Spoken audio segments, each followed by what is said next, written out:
Chammartin, bonjour. Bonjour. Nous sommes donc là, c'est à la limite quand on veut parler d'un beau paysage, dans la maison des plus belles baies du monde. Fabuleux. Et donc, ça fait une porte ouverte pour le reste.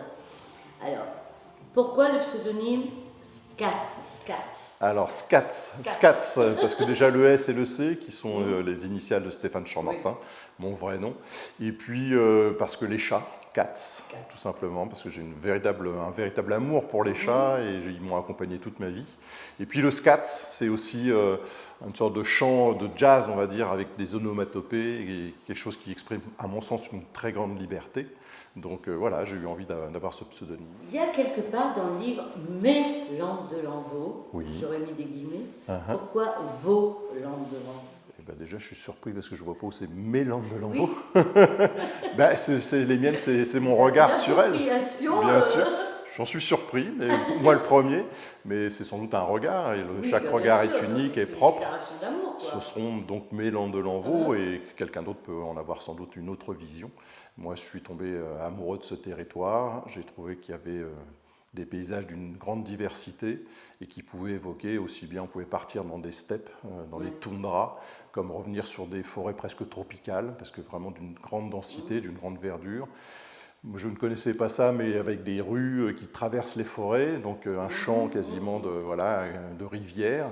Donc voilà, c'est toute cette diversité que je voulais mettre en avant, en exergue. Les pierres, bien sûr. Là aussi, peut-être pour les gens qui habitent ici, c'est le plus grand menhir. Alors là, je l'appelle mon maître. Voilà, il fait 6,72 m, il est immense, c'est un parallépipède. Voilà, j'ai l'impression, quand je suis en face de lui, d'être dans 2000 ans, l'Odyssée de l'espace. Et il y a quelque chose de fort qui s'en dégage, qui ramène à 5000 ans d'âge, à nos ancêtres, tout simplement. Et donc, il y a toute cette force sur ce territoire, qui peut être des paysages magnifiques, comme effectivement de l'histoire. Oui, c'est une immersion. Et à la limite, en même temps, un retour en arrière, où on peut rêver.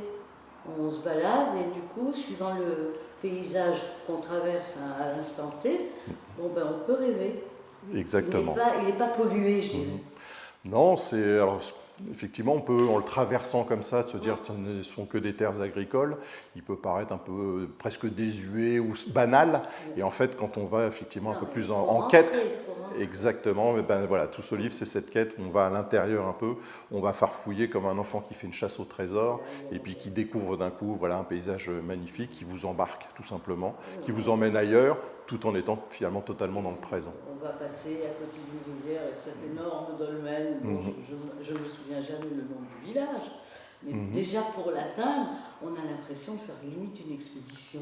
Chaque photo est une expédition en fait, effectivement. Il y a des petits chemins creux, des machins enjambés, exactement. Et après on arrive, waouh. Exactement. Je crois que c'est ça, vous résumez très bien la chose. Les langues de Lanvaux, c'est aller un peu de surprise en surprise, voilà, des choses qu'on n'attend pas. Je vous dis, on sort on se promène dans une espèce de banalité du paysage, à ce que d'un coup, jaillit une lumière, quelque chose qui vous frappe, quelque chose où vous dites, vous revenez, elle vous ramène tout simplement à l'instant présent et de se dire, il y a du merveilleux en fait. Il suffit parfois d'ouvrir juste son regard et de se dire, mais c'est merveilleux.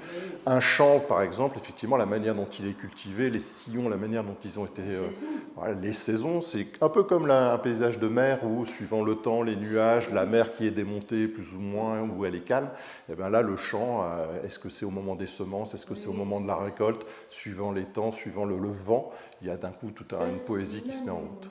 Le plus beau moment, c'est peut-être l'automne, les brumes, ce qui permet avec la perspective du champ et éventuellement du paysage derrière, de partir à une rêverie. C'est bucolique, il y a du merveilleux. Et c'est effectivement sans doute peut-être la plus belle des saisons, l'automne. C'est souvent très fugace en fait, il faut vraiment juste saisir l'instant. Parce que juste après, ça peut être, les feuilles tombent, c'est déjà un peu plus âpre. Et puis juste avant, c'est pas encore les couleurs sont pas encore chatoyantes, donc c'est juste un instant précis. Et voilà aussi, c'est le plaisir d'être au moment où il faut, tout simplement. En vous entendant, ça va donner envie aux gens, je ne vais pas dire pour moi, parce que j'adore les langues de Lanvaux, mais d'aller voir. Alors, c'est le but du livre ? C'est le but du livre, c'est effectivement un territoire, en tout cas moi je n'en suis pas issu, et donc je l'ai été amené à le découvrir, et puis j'ai pu entendre qu'effectivement il y avait sorte de déception peut-être, notamment des politiques sur ce territoire, en disant mais il est peu connu, les gens vont directement vers le Golfe, ce qui se comprend, qui est un attrait extraordinaire, une des plus belles baies du monde. Voilà. Mais les gens traversent et ne vont pas un peu à la découverte. Donc j'ai eu cette envie de me dire, et si moi, finalement, déjà, moi le premier, j'allais à cette découverte de ce territoire, et ensuite de pouvoir le mettre en exergue, le mettre en valeur, montrer qu'il a plein d'atouts, il a plein de qualités, plein de richesses, et qu'au-delà d'aller au bord de la mer, on peut aussi aller, comme vous disiez tout à l'heure, dans les chemins creux. On peut aller en quête finalement de paysages, de mégalithes, d'endroits un peu méconnus et qui ne demandent qu'à être connus. On peut aller même en profitant, je dirais, de la mer.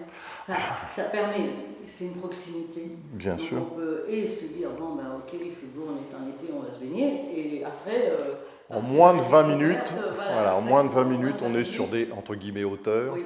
Il y a une crête granitique qui est là, qui vous attend et qui offre vraiment à nouveau une diversité de paysages et qui est vraiment enchanteur, tout simplement pour l'esprit. Donc il ne faut pas s'en priver.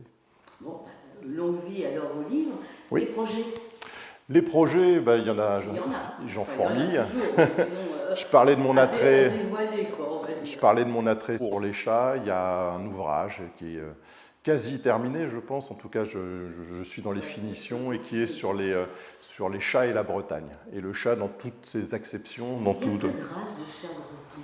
Alors non, mais par contre, il y a des lieux qui s'appellent, il y a la Pointe des Chats, du côté de l'île de Groix, il y a le Trou aux Chats, il y a des coiffes, la coiffe de chat, la coiffe Pagan, il y a des mythes, des histoires concernant les chats.